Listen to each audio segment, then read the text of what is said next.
des faubourgs à la présidence en 1966. Théomba était président et Omar Bongo était chef de cabinet. Alors, c'est là où on annonça le premier festival mondial des arts nègres. Et j'avais été sélectionné pour participer. Et c'est le président Omar Bongo qui nous avait accompagnés. Quand je pense que j'étais élevé par le missionnaire, là, à Sainte-Marie, vous entendez le fort d'Omaï, là où se dresse actuellement la cathédrale Sainte-Marie.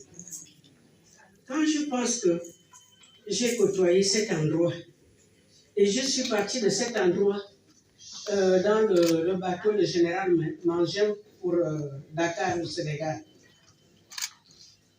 des faubourgs à la présidence, dans le bateau pour Dakar, premier festival mondial des arts nègres.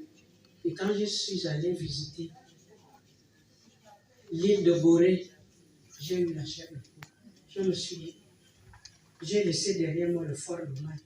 Donc c'est par là que sont partis mes parents. Il n'y a pas de hasard. L'honneur à sa mère, mais quelle joie, quel immense plaisir, quelle immense joie. Parce que cette dame, comme la marraine de cette première édition, ce sont des dames extraordinaires. Et je pèse mes mots. Peut-on applaudir, s'il vous plaît? Ce sont des exemples. Ce sont des exemples.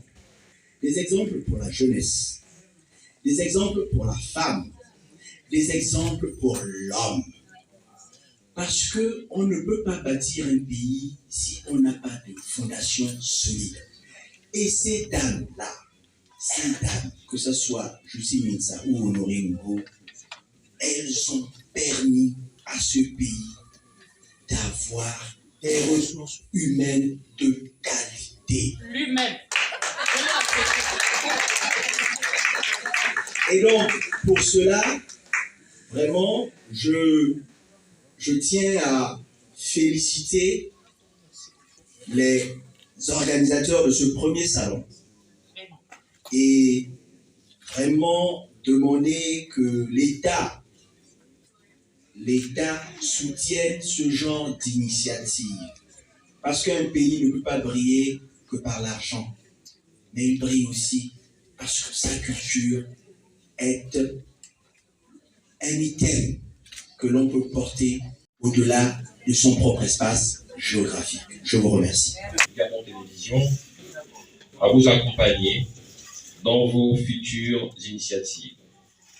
Et je souhaiterais qu'on puisse applaudir pour la Teranga. On a un invité d'honneur pour ce salon, c'est le Sénégal, pays de la Teranga et d'hospitalité. Merci pour votre présence au Gabon. Merci pour votre attention. Et applaudissez beaucoup pour vous-même pour avoir réussi cet événement. Merci. Ce salon naissant, initié par l'Union des écrivains gabonais, est un challenge que nous avons relevé grâce à l'addition des forces multiformes, à la multiplication des talents, à la division des tâches et à la soustraction de l'égoïsme et de la paresse. C'est dire combien de fois nous n'aurions pu réaliser ce salon sans cette synergie de compétences, des forces et des idées. Ce projet inédit au Gabon n'aurait pu se faire sans cette volonté manifeste de communiquer, voire de communier avec l'autre. Durant 3 jours, le CIFLAG a contenu 36 stands d'expressions artistiques différentes. Ce fut une belle communion des arts. La littérature a côtoyé la mode, la peinture, le cinéma, la décoration, la photographie, les cosmétiques et l'art culinaire dans une incroyable fraternité. Nous avons nourri nos esprits et nos corps et nos cœurs meurtris par un quotidien parfois fade et sans lumière. Nous avons ri aux éclats et parlé avec les autres dans une ambiance culturelle qui nous a ramenés finalement à nous-mêmes, c'est-à-dire à notre identité africaine, celle qui prend des valeurs universelles. Les pays invités ont pu voir ce que nous sommes, ce que nous avons et ce que nous dégageons comme vérité, comme savoir et comme humanité. Ils ont pu constater que être au Gabon, c'est comme être au Sénégal, au Cameroun, au Congo, au Bénin ou encore en Côte d'Ivoire. Car nos préoccupations sont les mêmes, notre culture aussi, nos projets pour l'Afrique également. Durant ces 3 jours, nous avons noté une fréquentation massive qui traduit l'intérêt suscité par ce salon. Nous avons pu relever un écho favorable auprès des autorités, des institutions, des médias, des organismes culturels et auprès des populations. Oui, le CIFLAG a fait écho. Au-delà de cette adhésion, il est important de souligner l'intérêt économique qui sous-tend ce salon. En effet, les 36 stands enregistrés ont généré des bénéfices très importants durant ces 3 jours d'exposition. C'est dire que ce projet est porteur de richesses, en cela qu'il participe à la diversification de l'économie gabonaise, vœu cher des plus hautes autorités de ce pays. Les industries culturelles sont un levier de richesse et de développement pour les pays africains, dont le patrimoine culturel regorge de savoir et de richesses inestimables. Je remercie Monsieur le ministre de la Culture et des Arts pour son précieux concours et toute l'attention qu'il accorde aux questions d'ordre culturel. Je remercie Madame Justine Minza, très chère marraine, d'avoir accepté d'être la marraine de cette première édition.